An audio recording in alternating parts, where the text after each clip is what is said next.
আমরা শারীরিকভাবে সুস্থ মানুষ চাই, আমরা রাষ্ট্রীয়ভাবে একটা সুস্থ সমাজও চাই। একটা মাঠ ছিল বিজয়ের মাঠ, এগুলোকে এখন মাদকের হাট বানাই দেওয়া হয়েছে। আমাদের কতিপয় রাজনৈতিক নেতৃবৃন্দ এগুলো পরিচালনা করেন প্রশাসনের কতিপয় সদস্যদের সহযোগিতায়। ঢাকা শহরের সবচেয়ে ভয়াবহ দুরারোগ্য ব্যাধি এখন একটা পরিবারে, যে সন্তানগুলো এখন মাদকাসক্ত হয়ে যাচ্ছে। জামাত ইসলামী আগামী দিনে যদি এরকম একটা সুস্থ রাষ্ট্র বিনির্মাণ করে, সুস্থ জনগোষ্ঠী তৈরি করার সিদ্ধান্ত নিতে চায়। সূরা নজম, সেখানে আল্লাহ তাআলা মুসলমানদেরকে, ইমানদারদেরকে, মানুষদেরকে স্মরণ করাচ্ছেন, আনলাইসা লিল ইনসানি ইল্লা মা সাআ, মানুষ তোমরা চেষ্টা না করলে তোমাদেরকে কিছুই দেওয়া হবে না, অর্থাৎ চেষ্টা ব্যতিরেকে তোমরা কিছু পাবে না।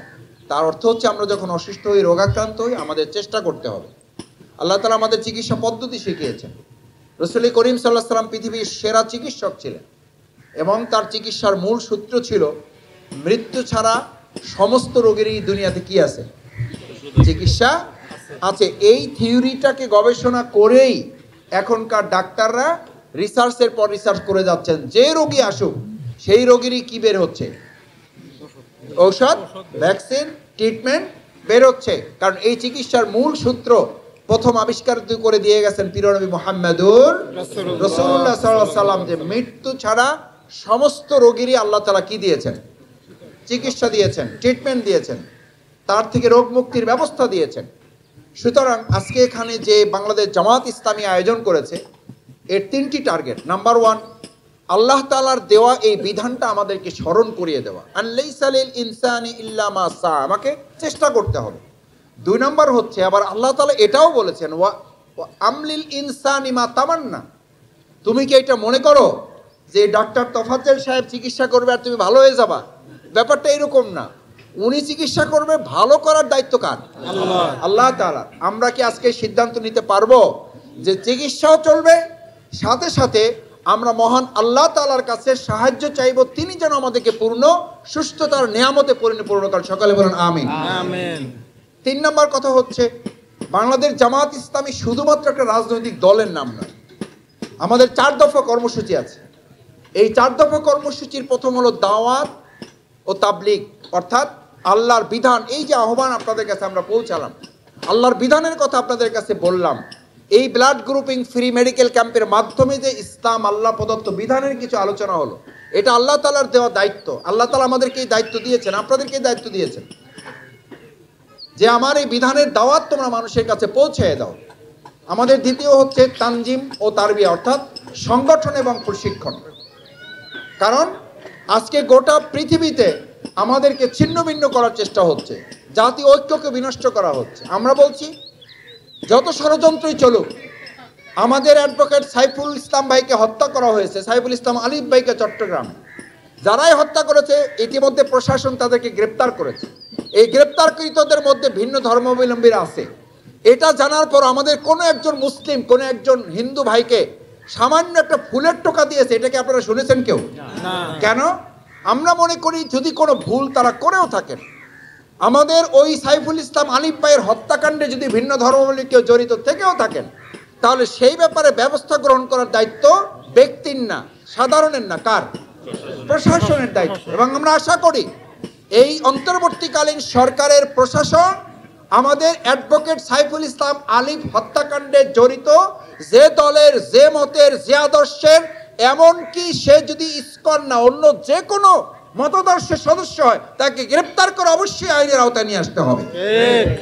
আর ভবিষ্যতে যেন এটা দেখে কেউ উৎসাহিত না হয় যে হত্যা করেও পার পাওয়া যায়। কারণ এটা হলে একটা হত্যার ব্যাপারে ইসলামের বিধান কি? একজন ব্যক্তিকে হত্যা করা মানে একটা গোটা জাতিকে হত্যা করার শামিল। সেজন্য আমরা যে কোনো হত্যাকাণ্ডের তীব্র নিন্দা জানাই, প্রতিবাদ জানাই, এবং তার সাথে সংশ্লিষ্ট ব্যক্তিদেরকে গ্রেপ্তারের জন্য সরকারের কাছে আমরা উদাত্ত আহ্বান জানাই। অতি সত্বর যাদেরকে গ্রেপ্তার করা হয়েছে তাদের ব্যাপারে চূড়ান্ত রায় হয়ে যাওয়া দরকার, কোনো রকম টালবাহানা না করে। এবং যারা এখনো গ্রেপ্তার হয় নাই তাদেরকে গ্রেপ্তারের আওতায় নিয়ে এসে এটা নিশ্চিত করা, ভবিষ্যতে আর হত্যাকাণ্ড তো দূরের কথা, কেউ কাউকে যেন একটা আঘাত নয় ফুলের টোকা দিতে আর সাহস না পায়। সম্মানিত ভাইয়েরা, জামাত ইসলামীর আর একটা দায়িত্ব হচ্ছে আমাদের নিজেদেরকে পবিত্র পরিশুদ্ধ করা। আপনাকে মনে রাখতে হবে এখানে আমার গোপীবাগের, আমার মতিঝিলের যে সমস্ত মায়েরা, আমার বোনেরা, আমার চাচিরা, আমার দাদারা, আমার খালারা আসছেন, আমাদের মুরব্বী পিতৃ সমতুল্য যারা আসছেন, আমাদের কলিজার টুকরা সন্তানতুল্য যারা আসছেন, আমাদের জুলাই আগস্টের গণ অভ্যুত্থানের সবচেয়ে বড় নায়ক যুব সমাজ, তরুণ ছাত্র শিক্ষার্থীরা এখানে যারা আছেন, তাদের এটা ভালো করে উপলব্ধিতে নিতে হবে। রাসূল করিম সাল্লাল্লাহু আলাইহি সাল্লাম বলেছেন, একজন মানুষ প্রথম শারীরিকভাবে অসুস্থ হয় না, তার আগে অসুস্থ হয় তার পবিত্র এই আত্মাটা, রুহটা, কল্পটা, হার্টটা অসুস্থ হয়। এই অসুস্থতা থেকেই তার শরীরটা অসুস্থ হয়। সুতরাং মনের দিক থেকে আগে আমাকে পরিচ্ছন্ন পবিত্র হতে হবে, তাহলেই দুনিয়ার রোগ ব্যাধি থেকে আল্লাহ আমাদেরকে শিফা দেবেন, আল্লাহ আমাদেরকে মুক্ত রাখবেন। সেই জন্য যে যত বেশি অন্তর, রূহ, পবিত্রতার, পরিচ্ছন্নতার দিকে নজর দেয়, আল্লাহ রাসূল সাল্লাল্লাহু আলাইহি সাল্লাম বলেছেন, আল্লাহ ওয়াহিয়াল কলব, তোমরা আগে তোমাদের কলবের ব্যাপারে সতর্ক থাকো। যদি তোমার রূহটা ঠিক থাকে, কলবটা ঠিক থাকে, তাহলে তোমার শরীরটা অপেক্ষাকৃত সুন্দর সুস্থ থাকবে। দেখেন, কিছুদিন আগে আমাদের করোনা গিয়েছিল, করোনার সমস্ত নির্দেশনা যেগুলো মানতে বলা হয়েছে, সবগুলো নির্দেশনায় মূলত ইসলামের এক একটা নির্দেশনা। বলা হয়েছে বারবার হাত ধো, বারবার হাত ধোয়াটা আসলে ইসলামেরই একটা বিধান। উযু করা মানে কি? বারবার হাত ধোয়া। বলা হয়েছে যে যত বেশি পরিচ্ছন্ন পবিত্র থাকবে, করোনা থেকে তত বেশি সে কি থাকবে? মুক্ত থাকবে। ইসলাম আপনাকে পবিত্র পরিচ্ছন্ন থাকতে বলেছে। করোনার ব্যাপারে বলা হয়েছে যেটা আপনার শরীরের জন্য উপকারী ওটা খাবেন, যেটা উপকারী নয় ওটা খাবেন না। ইসলামও তাই বলেছে, হালাল ভক্ষণ করো, হারাম পরিত্যাগ করো। এবং হারামের উপকরণের সাথে করোনার একটা বিরাট সম্পর্ক সেই সময় বিজ্ঞানীরা, চিকিৎসা বিজ্ঞানীরা বলেছেন। এগুলো যারা বেশি ভক্ষণ করে তাদেরকে আল্লাহ তাআলা তত বেশি এর সাথে সম্পৃক্ত করেছেন বলে বিজ্ঞানীরা তাদের গবেষণায় বলেছেন। এবং গোটা পৃথিবীতে বলা হয়েছিল করোনায় সবচেয়ে বেশি ক্ষতিগ্রস্ত হবে বাংলাদেশ, কিন্তু আল্লাহর মেহেরবানি, আলহামদুলিল্লাহ, আমি বিশ্বাস করি এই দেশের 95% মুসলিম ইসলামের উপরে কিছুটা প্র্যাকটিস করেন বলেই সেই সমস্ত বিজ্ঞানীদের গবেষণাকে মিথ্যা প্রমাণ করে আল্লাহ তাআলা বাংলাদেশকে হেফাজত করেছেন না করেননি? করেছেন। এমন কথাও প্রচলিত ছিল যে লাশ পড়ে থাকবে, জানাজা দেওয়ার কেউ থাকবে না। আমাদেরকে আল্লাহ তাআলা সেই কঠিন পরীক্ষা থেকে হেফাজত করেছেন। আমি আজকে আপনাদেরকে এটা বলতে চাই এই জন্য যে ডাক্তার ওষুধ দিবে, এই ওষুধের পাশাপাশি কাশি থেকে বাঁচার জন্য হারাম ধূমপান থেকেও আমাদেরকে বিরত থাকতে হবে। পারবো আমরা ইনশাআল্লাহ? ইনশাআল্লাহ পারবো আমরা ইনশাআল্লাহ। শুধু ধূমপান থেকে নয়, আমাদের ঢাকায় এখন বলা হয় আমাদের বিশ্ববিদ্যালয়, আমাদের কলেজের, আমাদের খেলার এক একটা মাঠ ছিল বিজয়ের মাঠ, এগুলোকে এখন মাদকের হাট বানাই দেওয়া হয়েছে। আমাদের কতিপয় রাজনৈতিক নেতৃবৃন্দ এগুলো পরিচালনা করেন প্রশাসনের কতিপয় সদস্যদের সহযোগিতায়। আমরা আজকে ফ্রি মেডিকেল ক্যাম্প এবং ব্লাড গ্রুপিং থেকে ঢাকা শহরের সবচেয়ে ভয়াবহ দুরারোগ্য ব্যাধি এখন এক একটা পরিবারে যে সন্তানগুলো এখন মাদকাসক্ত হয়ে যাচ্ছে, এখান থেকে বাঁচাতে আমরা ঢাকা সিটি কর্পোরেশন দক্ষিণকে অনুরোধ করব, এটার সাথে যদি শক্তিশালী কোন রাজনৈতিক দলের নেতা দূরে কথা একজন কর্মী সমর্থকও থাকে, সে যে দলের হোক, তাকে শুদ্ধ ওই মাদকের সমস্ত ঘাঁটি উৎপাটন করার সিদ্ধান্ত নিন। আমরা আজকে মতিঝিল পূর্ব থানা থেকে ঘোষণা করছি, মাদকের বিরুদ্ধে আমাদের লড়াই এবং যুদ্ধ চলছে এবং এই যুদ্ধ চলবে। মাদকের লড়াই জামাত ইসলামী আত্মসমর্পণ করবে না, অবৈধ অস্ত্রের ক্ষেত্রে আমরা আত্মসমর্পণ করব না। কারণ মাদক এমন একটা ভয়াবহ ব্যাধি, এটা শুধু একজন ব্যক্তিকেই শেষ করে না, পুরো একটা পরিবারকে শেষ করে দেয়। সেজন্য প্রথম কথা হচ্ছে যে শুধু কাশির ওষুধ নিলে হবে না, কাশির ওষুধের সাথে হালাল হারাম আল্লাহর বিধানও আমাদেরকে মেনে চলার প্র্যাকটিস করতে হবে। এরপরে আপনি শুধুমাত্র মাজা ব্যথা, কোমরের ব্যথা, হাত ব্যথা, পায়ে ব্যথার ওষুধ নিলেই হবে না। রাসূল করিম সাল্লাল্লাহু আলাইহি ওয়াসাল্লাম আমাদের জন্য যে 5 ওয়াক্ত সালাত দিয়েছেন, এই সালাতকে এখনকার বিজ্ঞানীরা বলেন এটা হচ্ছে একজন মানুষের সুস্থ থাকার সবচেয়ে বড় এক্সারসাইজ, সবচেয়ে বড় ব্যায়াম।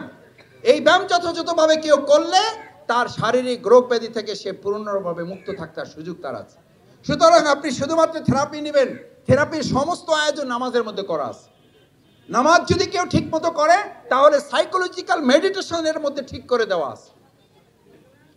বিজ্ঞানীরা এখন বলেন একজন মানুষ যখন সিজদায় অবনত থাকে, তার মাথা থেকে শুরু করে পায়ের নখ পর্যন্ত পুরো ব্লাড সার্কুলেশনটা এমনভাবে হয় যেটা আর অন্য কোনো সময় তার পক্ষে সম্ভব হয় না। আমরা সিজদায় গিয়ে বেশি সময় থাকার কথা হতো, সিজদায় তাড়াহুড়া করি। রুকুতে যেভাবে আমাদের মাঝামাঝি অবস্থান রাসূল সাল্লাল্লাহু আলাইহি ওয়াসাল্লাম দিয়েছেন, এটাই এখন আমাদের মেডিটেশনে বলে যে এইভাবে একদম সোজা হয়ে থাকবা। ওখানে যদি সোজা হয়ে থাকেন ওখানে যদি সোজা হওয়া প্রয়োজন মনে করেন, তাহলে দুনিয়ার জীবনে সোজা হয়ে চললেই তো মুক্তি। দুনিয়ার জীবনে সোজা হয়ে চলবেন না, চাঁদাবাজির সাথে যুক্ত থাকবেন, আপনি ভালো থাকতে পারবেন না। আমরা চাঁদাবাজ মুক্ত একটা মতিঝিল আমরা ডিক্লেয়ার করতে চাই, ইনশাআল্লাহ রাজি আছেন? ইনশাআল্লাহ। কারণ চাঁদাবাজি যারা করবে এবং যাদের কাছ থেকে করা হয়, উভয় মানসিকভাবে কি হয়ে যায়? অসুস্থ হয়ে যায়। এই অসুস্থতা থেকে আমাদেরকে এই সমাজ জাতিকে মুক্ত করতে হবে। আজকে আমি শেষ কথা বলতে চাই ভাইয়েরা, বাংলাদেশ জামাত ইসলামী মতিঝিল পূর্ব থানা আজকে এই উদ্যোগ নিয়েছে। আমরা শুধু শারীরিকভাবে একটা সুস্থ মানুষ চাই না, আমরা শারীরিকভাবে সুস্থ মানুষ চাই, আমরা রাষ্ট্রীয়ভাবে একটা সুস্থ সমাজও চাই। দেখি সবাই রাজি আছেন ইনশাআল্লাহ? শারীরিকভাবে সুস্থতা চাই, একটা সুস্থ রাষ্ট্র চাই। একটা সুস্থ রাষ্ট্রই কেবল একজন সুস্থ মানুষ উপহার দিতে পারে।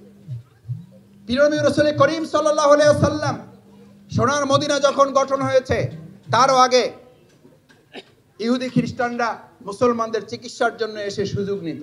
ওই সুযোগে তাদের উপরে তারা তাদের আদর্শ, তাদের ধর্ম তাদের উপরে চাপিয়ে দিত। ওমর রাদিয়াল্লাহু তাআলার শাসন আমলে একবার তারা আসছে, ওমরের কাছে এসে প্রস্তাব দিয়েছে, ওমর তোমার এলাকায় আমরা একটা ফ্রি চিকিৎসা করতে চাই।